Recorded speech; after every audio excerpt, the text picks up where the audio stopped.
Oke, oke, kita masuk ya. Tapi hilang lagi.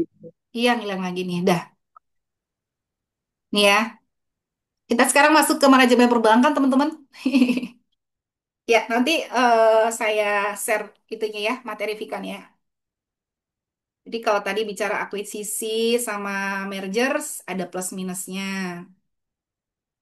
Ntar ya.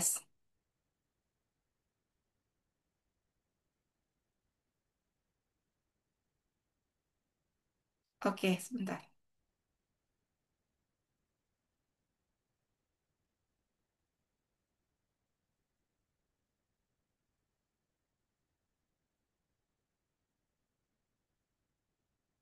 Wait, ya.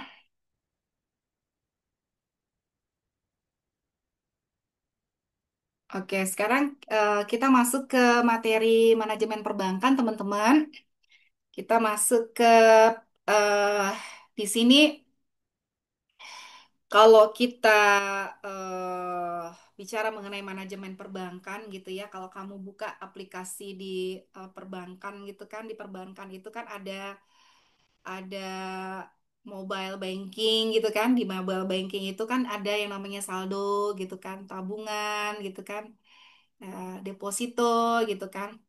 Nah, kira-kira kalau dari situ pernah nggak kamu berpikir bahwasanya uang sebenarnya kemana ya uang kita itu perginya gitu di dalam bank itu gitu kan. Nah, kenapa? Karena eh, bank itu bukan sekedar buat nyimpan uang sekarang ini nih di zaman sekarang nih gitu kan. Jadi bank itu sekarang konsepnya nggak kayak dulu ya buat nyimpan uang, tapi bank itu sekarang itu menyimpan menjadi sebuah yang namanya financial hub gitu ya. Financial hub itu artinya suatu institusi yang mengelola dana dari jutaan masyarakat, kemudian mentransformasikannya menjadi sumber kekuatan ekonomi dan juga pembiayaan UMKM gitu kan. Dan juga hingga dia juga ngurusin ya proyek-proyek infrastruktur nasional gitu kan. Nah, untuk agar supaya semua itu berjalan lancar gitu kan, bank itu harus pandai gitu ya mengelola sumber dananya gitu. Nah, Nah, dari siapa dana itu berasal, bagaimana karakteristiknya, bagaimana biayanya, dan bagaimana resikonya. Nah, kita belajar nih di sini ya. Kita belajar. Nah, dana bank itu apa? Dana bank itu adalah semua modal ya, semua modal atau semua hutang ya yang tercatat pada neraca bank ya di sisi pasifa gitu kan, yang digunakan sebagai modal operasional bank. Sumber dana bank terdiri dari, nah tadi, ya dana pihak ke satu, dana pihak kedua, dana pihak ketiga. Gitu. Dana pihak satu tuh berarti dari modal sendiri, dana pihak kedua dia minjem ke pihak lain, ke bank lain atau ke lembaga keuangan lain, dan dana pihak ketiga dia mengumpulkan atau menghimpun simpanan masyarakat. Dana pihak ke satu atau modal sendiri itu berarti dia berasal dari dana dia sendiri. Nah, komponennya apa? Dana pihak satu, satu ada modal di setor.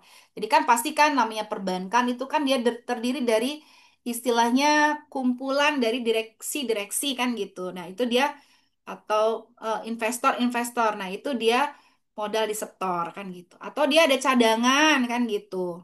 Kemudian ada laba ditahan dan juga ada eja saham. Kenapa dana pihak ke satu itu penting? Kenapa dana pihak ke satu penting ya?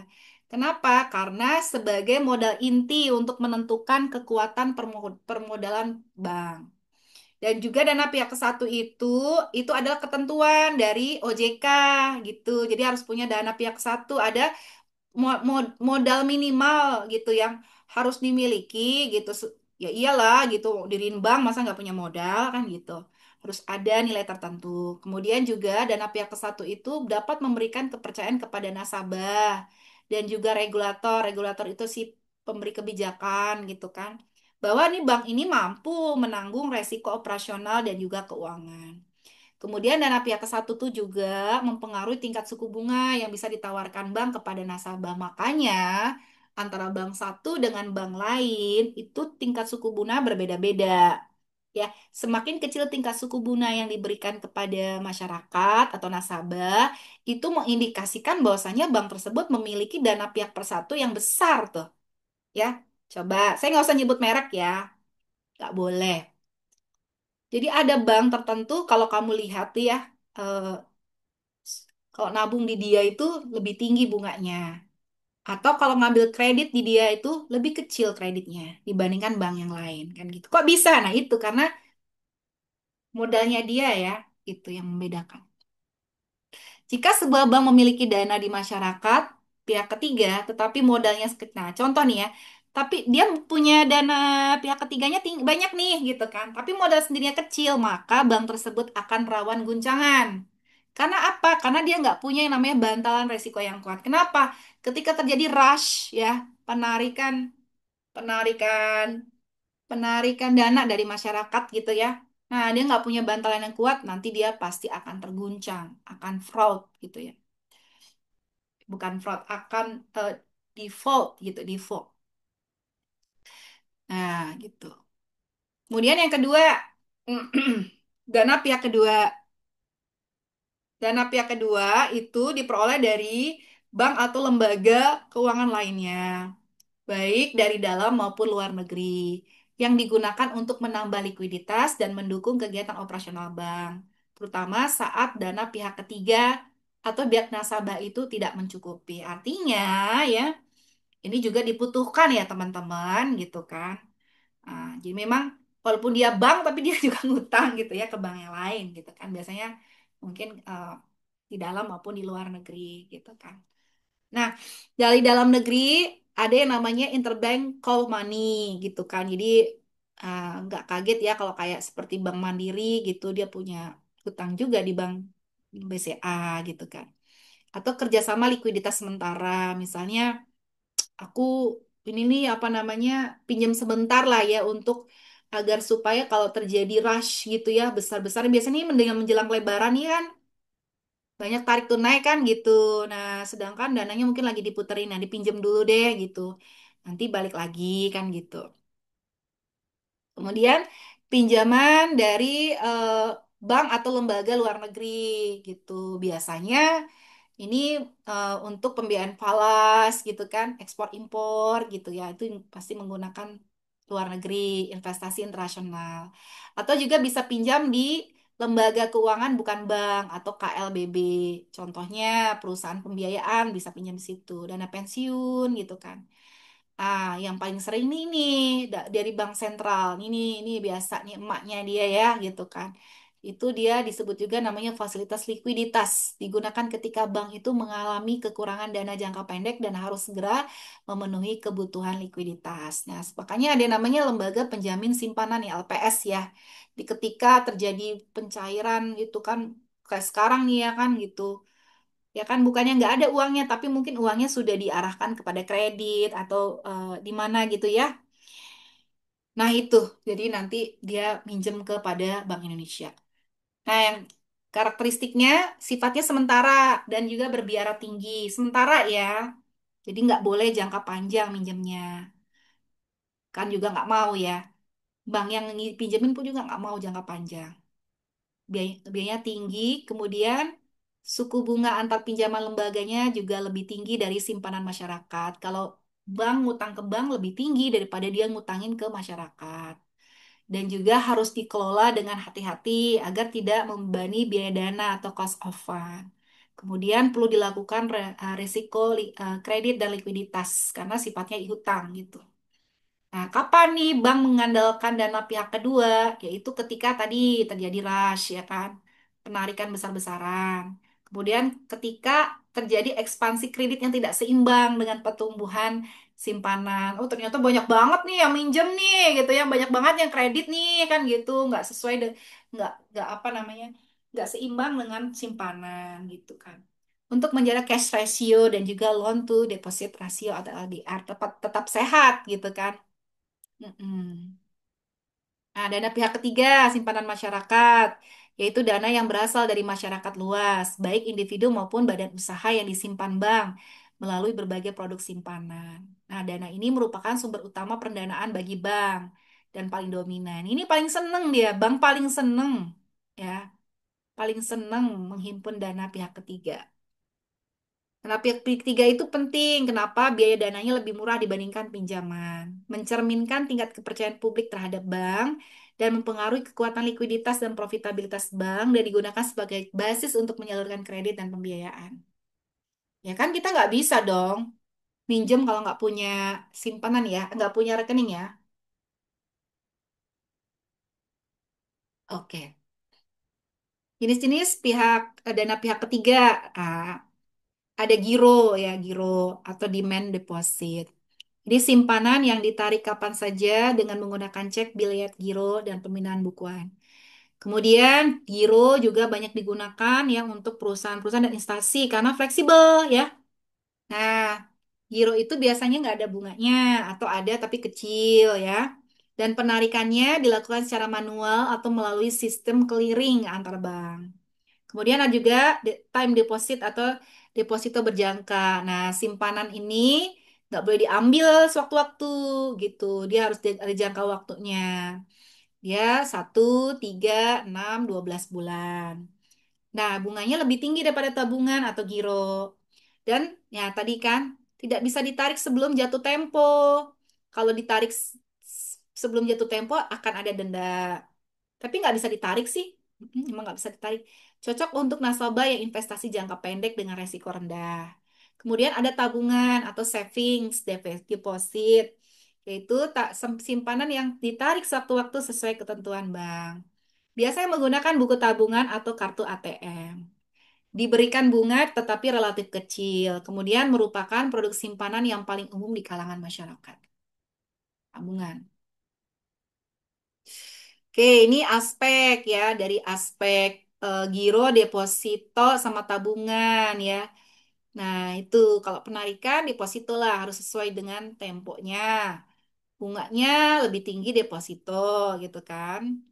Ah, kemudian target penggunaannya ini lebih ke nah, kalau giro lebih ke korporat atau perusahaan kan gitu. Tabungan perorangan rumah tangga gitu. Rahasia bank ya berdasarkan SK Direksi BI nomor 31 garis miring 13 182 garing Cap garing DIR tanggal 31 Desember 1999. Rahasia bank adalah segala sesuatu yang berhubungan dengan keterangan mengenai nasabah penyimpanan dan simpanannya. Nah, berkaitan dengan rahasia bank, pihak bank itu nggak boleh memberikan informasi apapun kepada pihak lain tentang nasabah dan simpanannya kecuali menyangkut hal-hal tertentu. Nah, ini, ini yang kerap kali nih saya bingung ya. Kalian mungkin pernah kali ya sering dihubungi sama kartu kredit gitu kan atau asuransi gitu ya. Ternyata dia dapatnya dari apa data data kita kalau kita ke customer service gitu seperti itu. Saya tuh bingung kok. Ini sebenarnya kan termasuk rahasia ya, tapi kenapa diberikan kan gitu. Dia bilang katanya memang sudah ada kerjasama sih gitu. Cuman sedikit mengganggu ya karena kok sepertinya sudah diinformasikan terus-menerus kayak tetap aja dikejar-kejar gitu. Sorry nih mungkin yang teman-teman yang bekerja di apa namanya di asuransi atau bagaimana gitu kan. Tapi bagi saya itu suatu apa ya? Suatu tindakan yang tidak etis ya ketika bank itu memberikan nomor rekening kita nomor rekening nomor telepon kita ke asuransi gitu. Itu kalau kalau menurut saya gitu, udah kayak gitu, saya lagi ngajar di kontak kayak kayak apa sesuatu yang penting banget. Dan kadang maksa minta 3 menit aja, 3 menit. Ya maksudnya eh, orang itu kalau tahu suatu produk itu penting ya, Pak Assurance itu sebenarnya nggak perlu juga dikejar sih kalau menurut saya sih gitu. Apalagi kan sekarang teknologi udah canggih, literasi juga udah bagus gitu. Pasti kalau produk itu bermanfaat, tidak yang harusnya dipasarkan secara begitu. Kalau saya kayak apa brutal gitu ya, maksa gitu ya ke situ gitu. Kadang saya pengen loh ngobrol sama pihak perbankan ya. Itu salahnya mungkin di BCA-nya gitu. Kenapa kok sampai nomor kita itu bisa dapatkan dia gitu. Habis ditelepon sama yang nomor 07, ditelepon lagi 08, ditelepon lagi 09, ternyata dengan perusahaan yang sama atau yang mirip-mirip sama. Aduh, gitu. Jadi curhat ya.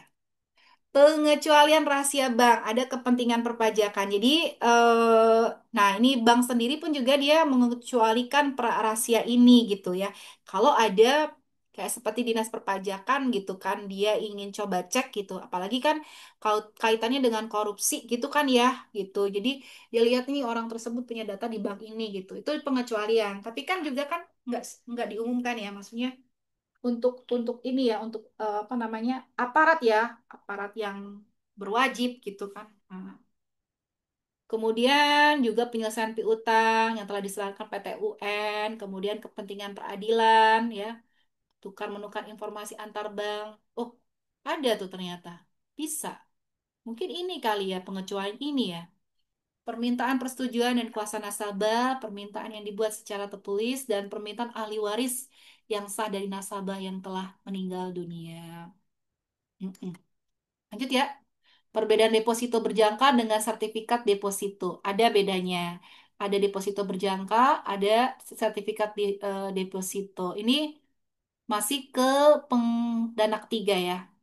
Deposito berjangka setiap tanggal jatuh bulan, kemudian dia setiap pembukaan rekening. Oh, sertifikat setiap sertifikat deposito dapat di awal gitu ya. Hmm, saya baru tahu nih sertifikat deposito. Pemindahan haknya tidak dapat dipindah tangankan, ini dapat dipindah tangankan. Kepemilikan atas nama, atas unjuk. Oke, yuk kita latihan teman-teman. Nah, 10 soal aja. Silakan teman-teman ya. Satu, dua, tiga, di chat silakan. Apa yang dimaksud dengan dana pihak ketiga dalam perbankan? A, B, C, D. Yang termasuk dalam dana pihak ke satu apa? A, B, C, D. Agio saham apa? A, B, C, D. Silakan. Yuk, silakan.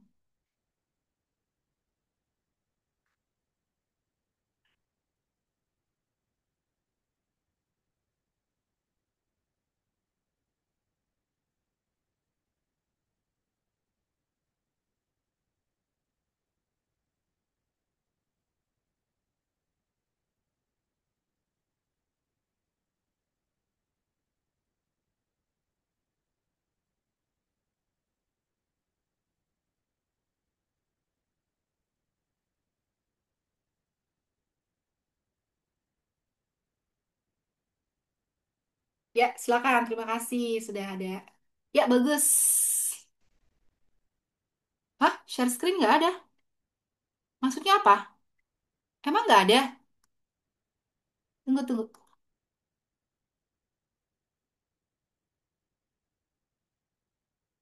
Ini kan nggak kelihatan. Ayo, atau nggak kelihatan ya teman-teman? Kelihatan nggak teman-teman? Terlihat kok. Terlihat kok. Iya, terlihat ya. Virginia. Virginia. Ya, Rizal, BCC. Jaura. Rizal. Nandito Farhan. Vini, Laila, Alvendo. Amada. Mutia, Alani ya. Mutia. Iya, iya. Oke. Oke.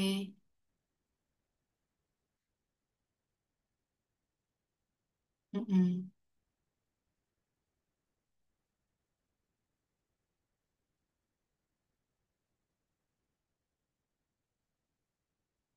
Ya, udah lanjut ya. Nih, D.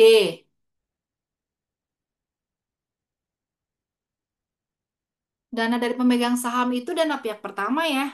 Yang termasuk dengan dana pihak ke satu adalah modal yang disetor. Agio saham adalah selisih antara harga jual saham dengan nilai nominal.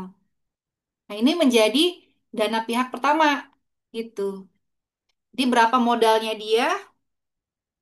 Modalnya dia itu ya harga sahamnya sama dengan nilai nominal. Jadi kan ada keuntungan ya. Itu jadi modal pihak pertamanya dia. Oke, lanjut. Yuk, silakan.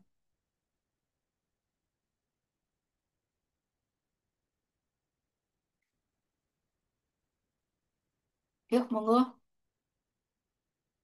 Ya, yuk. Dari mana nih ya?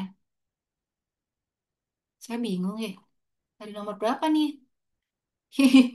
Yang nomor dua. Udah ada yang jawab nih. Udah ada yang jawab nomor dua. Nomor empat. Ada yang jawab nomor empat. Ih, nggak pakai nomor sih. Saya bingung. Cece, nih Hardiani yang jawab nomor berapa nih? Empat ya? Yuk. Pinjaman dari lembaga keuangan bukan bank termasuk dalam kategori pinjaman pihak kedua. B. Oh ya udah. Berikut ini yang merupakan produk dana pihak ketiga adalah kredit usaha rakyat. Ya, bukan ya, yang bukan ya. Oke. Deposito berjangka biasanya tidak bisa ditarik sebelum jatuh tempo dikenakan penalti. Simpanan yang dapat ditarik sewaktu-waktu dengan cek disebut iya, giro. Eh, udah lanjut aja deh. Apa tujuan utama dari pengelolaan sumber daya dana bank? Ini. Salah satu resiko dari ketergantungan terhadap pihak kedua adalah nih. Terakhir, apa indikator dari kepercayaan masyarakat terhadap bank? Nih. Oke, jam berapa sih nih? Coba lihat dulu. Ya udah, satu lagi deh. Satu lagi. Jadi biar saya nggak punya utang ya, utang ajar. Jadi biar nanti di manajemen keuangan. Jadi kita lebih lebih ke manajemen keuangan aja. Perbankannya mau tak habisin. Satu lagi ya perbankannya. Skrip 5, skrip. Ikon 5. Ikon 5 itu mana? Nah ini dia.